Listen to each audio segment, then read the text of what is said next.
L'Union européenne doit être la première partie du monde à mettre sur la table sa contribution pour Paris Climat, parce que d'abord nous sommes en avance. L'Union européenne est en avance sur la question énergétique, et ensuite parce que nous devons montrer l'exemple, puisque c'est Paris qui accueille la conférence climat, donc c'est l'Europe d'une certaine façon qui accueille la conférence climat, et nous devons être exemplaires. Donc mon rôle ici, en tant que ministre chargé de l'énergie et de l'environnement du pays qui va accueillir la conférence climat, c'est de dire à tous les collègues ministres de l'environnement et à la Commission qu'il faut absolument accélérer pour que le 20 mars, ça soit un moment très très fort, qui soit visible sur l'ensemble de la planète, de tous les pays de l'Union européenne qui s'engagent, et pour l'Union de l'énergie, d'une énergie décarbonée, et pour la contribution à la diminution des gaz à effet de serre et donc à la lutte contre le réchauffement climatique. Est-ce que l'offre américaine et chinoise sur le climat est à la hauteur du défi et des enjeux ?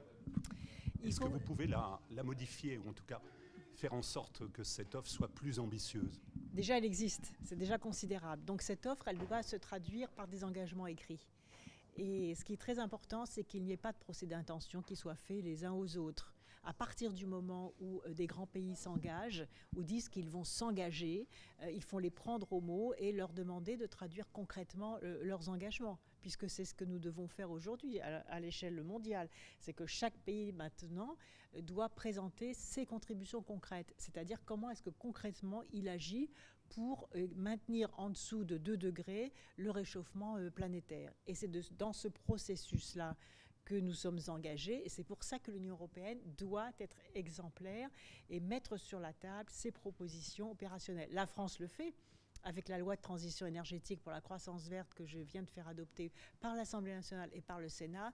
C'est la façon dont la France fait sa contribution, avec une loi qui est la plus ambitieuse d'Europe, puisque c'est la seule loi qui englobe la totalité des aspects énergétiques, puisque ça va à la fois de la performance énergétique, le renouvelable, la montée en puissance de l'économie circulaire et tout le pilotage du mix énergétique. Et c'est parce que la France accueille la conférence climat qu'elle a voulu, que j'ai voulu qu'elle soit exemplaire par cette loi sur la transition énergétique. Sur les 2 degrés, il est déjà trop tard.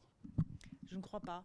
Je pense qu'il faut au contraire se dire qu'il y a urgence et que nous avons absolument la possibilité de limiter le réchauffement climatique. Je suis convaincue que nous avons les ressources technologiques, que nous avons les intelligences, que nous avons la volonté citoyenne, que les entreprises peuvent s'engager, que les États peuvent se mobiliser, que les territoires peuvent avoir des coopérations décentralisées qui sont très efficaces. Et je suis convaincue que l'intelligence humaine est à la hauteur des défis qu'elle s'est elle-même posée d'une certaine façon. Donc la question, c'est de savoir, est-ce que nous serons à la hauteur des problèmes que nous avons nous-mêmes créés par le réchauffement climatique? Et je suis convaincue qu'en unissant nos forces, nos laboratoires de recherche, nos énergies, nos territoires, nous avons la capacité de répondre à ce défi. Et une fois de plus, ce que je veux, c'est que l'Europe montre l'exemple et que l'Union européenne mette le 20 mars au plus tard ses propositions et les donne à voir au reste du monde. Parce que si l'Europe est en avance, si l'Europe a une énergie d'avance, alors les autres parties du monde se diront, puisque l'Europe avance, si nombreux ils ont réussi à se mettre ensemble, ce qui avait cruellement manqué au sommet de Copenhague. Et d'ailleurs, une des raisons de l'échec de Copenhague, c'était la faiblesse de l'Europe à ce moment-là, c'est-à-dire l'incapacité à se mettre ensemble et l'incapacité à penser ses relations avec le reste du monde. Aujourd'hui, des étapes très importantes ont été franchies, des étapes positives. Et je pense qu'il reste encore peu de choses pour que le 20 mars, on donne à voir quelque chose de solennel, quelque chose de beau, quelque chose qui a du souffle, qui a de l'ambition, pour que le reste du monde se dise l'Europe a fait un effort sur elle-même pour se tirer vers le haut et pour faire en sorte que ce qui rassemble les pays européens soit plus fort que ce qui les différencie. C'est ça l'enjeu de la discussion sur l'énergie.